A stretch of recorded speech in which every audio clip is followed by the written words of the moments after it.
And hello, Mr. John Smith. How you doing today? I'm fine, thank you. My name is Mohammed Hamdan. I'll be your nurse. I'll be doing a heart and peripheral vascular assessment today. I'll be doing some inspection, some auscultation, and we'll just be doing an assessment basically on your heart and peripheral vascular assessment. Would that be okay? Okay. Yes. So the first thing that we're going to do is we're going to assess your jugular venous pressure. So the first thing, if I can get you to just take off your shirt and just lay on this bed for me. I'll just give you a moment of privacy while you go. So I have here a light, and what I want you to do, if you can just turn toward your right side. If you just look toward your right side, no, just keep your body straight. Just keep your body straight. Keep your body straight. And just turn your neck toward that way. So I'm looking at his jugular vein. I'm trying to assess if there's any distension. If you can sit up in bed for a little bit, I need to get you at about a 30 degree angle. Sit up in bed right here.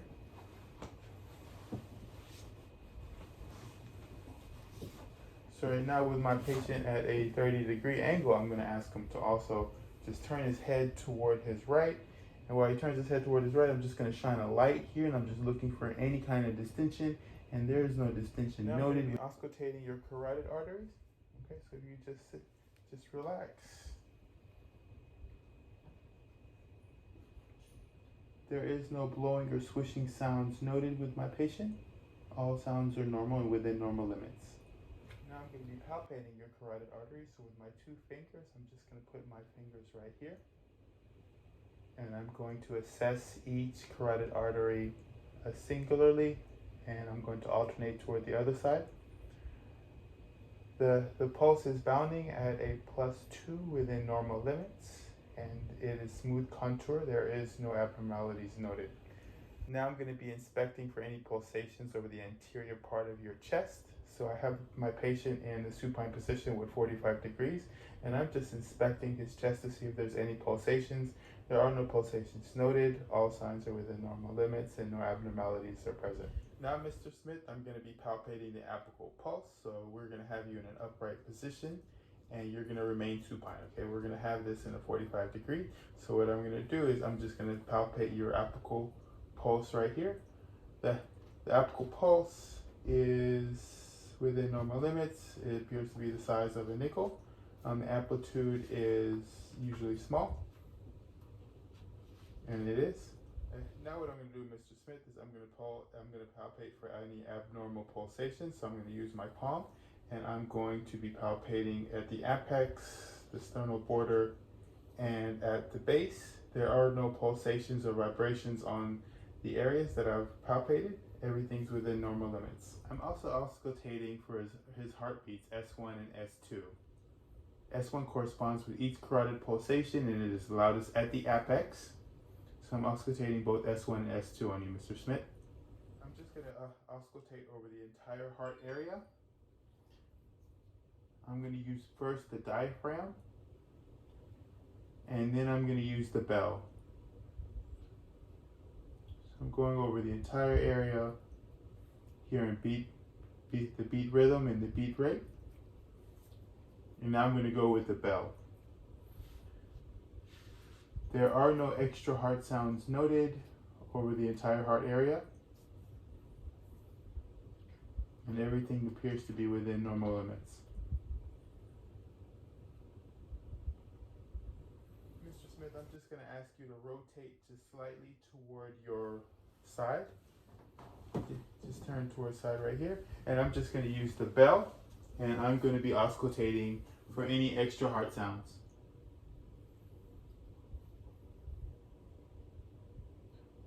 No extra heart sounds are noted throughout the entire heart. Everything appears to be within normal limits. You can lay back down, Mr. Smith. Now I'm going to be auscultating for any murmurs. And a murmur is a swishing sound that's caused by blood that's going through the valves. So I'm just going to be putting my diaphragm across your heart.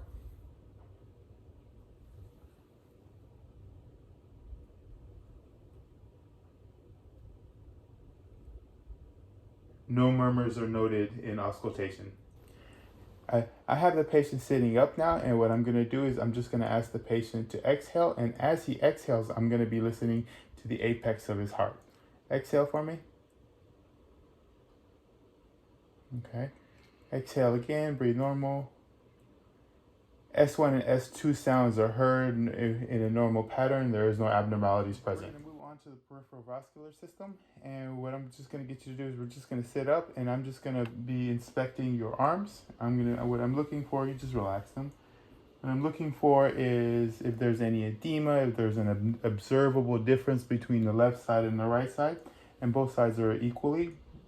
There is no abnormalities present. They're symmetric with minimal variation in the size and the shape of the arms and the venous pattern, okay? I'm seeing there's no edema or anything abnormal. I'm also looking at the color of his arms, and the color is consistent with the rest of his body. There is no bluish tone. All his arms are within normal limits on their color, and they're symmetric bilaterally. I can have a look at your hands, and I'm just inspecting to see if there's any discolorations which might suggest a peripheral vascular disease. And there is no abnormalities noted. The color is consistent and equal on both sides. I'm also noting the temperature of his hands.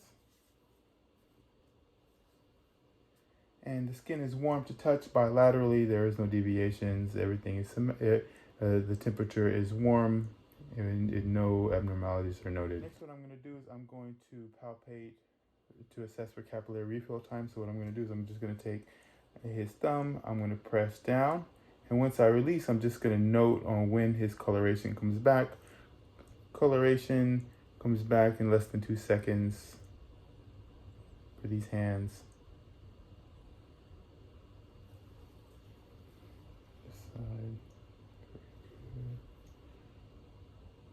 Color returns within less than 2 seconds. Capillary refill time is within normal limits. I'm going to be palpating his radial pulse. So I'm just going to turn his hand right here. I'm going to locate his radial pulse, and I'm just going to be noting the strength of it. It is a +2 on this side within normal limits. I'm going to be palpating the radial pulse on this side. This side is also a +2 within normal limits. The strength is equal bilaterally. After the radial pulse, we're going to be assessing the ulnar pulse, which is on the other side. So I'm going to just take his hand. I'm going to put my first 3 fingers on his other side to be assessing for the radial pulse. The radial pulse is slightly detected. It's not as bounding as the other side, but I can note the ulnar pulse using the first 3 fingers. We're just going to go ahead and we're going to palpate the brachial pulse. So for the brachial pulse, I'm just going to have the patient extend his arms. So I'm going to using my first 3 fingers, I'm going to be palpating for the brachial pulse. The brachial pulse is not as strong as his radial pulse. It is about a +1. I'm going to be using my first 3 fingers to palpate for his brachial pulse on the other side, which is the same. It's about a +1. It is equally strong on both sides, so no abnormalities are noted. For your epicoccular lymph node, so I'm just going to take your hand like this. I'm going to flex it at about 90 degrees. And with my other hand, I'm just going to reach just about the elbow. It is non-palpable. I don't detect the lymph node right here within normal limits. We're going to do the same for the other side. We're going to palpate it, pin it at about 90 degrees. And I'm just going to be assessing the back of the elbow. I do not know the epicoccular lymph node on this side either. Make a fist for me. And I'm going to use both my arms to include the radial and the ulnar pulse. And then I'm going to ask the patient to release his hand, relax. And I'm just going to note the time the coloration comes back within less than 4 seconds. So this is a normal sign. And I'm going to be doing the same on the other side. I'm going to be asking the patient to make a fist. I'm going to be including the radial and the ulnar pulse. And I'm going to ask him to relax his hand. And once he relaxes his hand, I'm just going to observe to see when the coloration comes back. And the color returns within 4 seconds, which is a normal sign. Assessing your legs, I'm just going to be noting the coloration. I'm just going to raise the short side just a little bit. We're looking at color. The color is consistent and it's normal to the rest of the patient's body. There is no discoloration noted on the body. Now, Mr. Smith, we're just going to be inspecting the hair distribution on your legs. The hair distribution is normal and is symmetric on both sides. It is equal. There are hair on the dorsal sides of his feet, and the hair is consistent and equal distribution bilaterally. Looking at to note if there's any edema. I'm pressing down to see how fast is to see if there's pitting edema. There is no pitting edema. No ulcers are noted. I'm looking at the bottom of his feet. I don't notice any ulcers at the bottom of his feet. I don't notice any ulcers anywhere. I'm looking at the back sides of his feet. There is no edema noted. There is no ulcers noted. The color is consistent with the rest of his body. I'm also going to take a note for pitting edema right here at the top of his body. I'm just going to press down, and I'm going to note how long it takes for the skin to return back. There's no pitting edema noted on his skin. It returns back in less than 1 second. Using the back of my fingers, I'm just going to be assessing the patient's skin, his temperature on both sides. The temperature is warm and equal bilaterally. Temperatures within normal limits in his feet and on his legs using the back of my 3 fingers. Now what I'm going to be doing is I'm just going to be assessing his inguinal lymph nodes. You can just relax, Mr. Smith. I'm assessing for inguinal lymph nodes. The inguinal lymph nodes are not palpable. I'm also going to go ahead and assess his femoral pulses. So femoral pulse will be right here. Assessing femoral pulse. Femoral pulse is noted. It is at about a 2. While I'm here, I'm also just going to go ahead and auscultate his femoral pulse.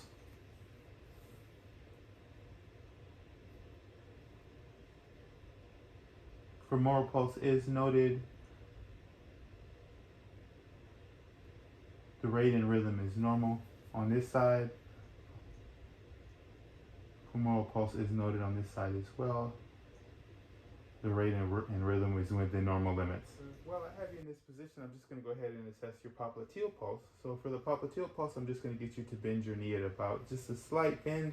I'm just going to put my fingers behind it. I'm just going to be assessing to see for the popliteal pulse. I did find the popliteal pulse. It is at a +2. The rate and rhythm are within normal limits. I'm going to go ahead and do this side. I do note the popliteal pulse is also at about a +2. Rate and rhythm within normal limits. We're going to palpate for the dorsal pedialis. So for the dorsal pedialis, I'm just going to ask the patient to dorsiflex his feet, and I'm going to be palpating for dorsal pedialis bilaterally. They are symmetric. Within normal limits, the rate and rhythm is normal. It's at about a +2. Very good. For his posterior tibial, I'm just going to support his ankle. And while I support his ankle, I'm just going to be putting my other hand on the right behind his ankle to be assessing for the posterior tibial. Posterior tibial is within normal limits. It is at a +2. And I'm going to be assessing the other side. I'm going to be supporting his ankle, or his foot, his leg. I'm going to be putting my 2 fingertips right behind the ankle joint to be assessing for the posterior tibial. It is also within normal limits. The rate and rhythm is strong and equal bilaterally. So for this part, I'm going to be inspecting for any varicosities and thrombophlebitis. So I'm going to ask the patient to stand up. And as he's standing up, I'm just going to be looking to see if there's any vein thrombophlebitis, okay? So if you would stand up, and as he's standing up, I am looking to assess his veins. No thrombophlebitis is noted. You can go ahead and have a seat, Mr. Smith. So what we're going to do now is we're going to do a position change test to assess for any arterial insufficiency. So what I'm going to do is I'm just going to raise his feet at right above his heart, and he's going to move his feet up and down for about a minute. Very good, Mr. Smith. And then after he does this for a minute, I'm just going to ask him to stand up. And as he's standing up, what I'm going to be doing is I'm going to be looking for I'm going to be asking him, looking at his feet. And as I'm looking at his feet, all signs are within normal limits. There are no abnormalities noted. You can have a seat, Mr. Smith. If there were any varicosities, I would perform a manual compression test, and I'd also perform a Trendelenburg test. But since there were no varicosities noted, those tests are not required for this patient.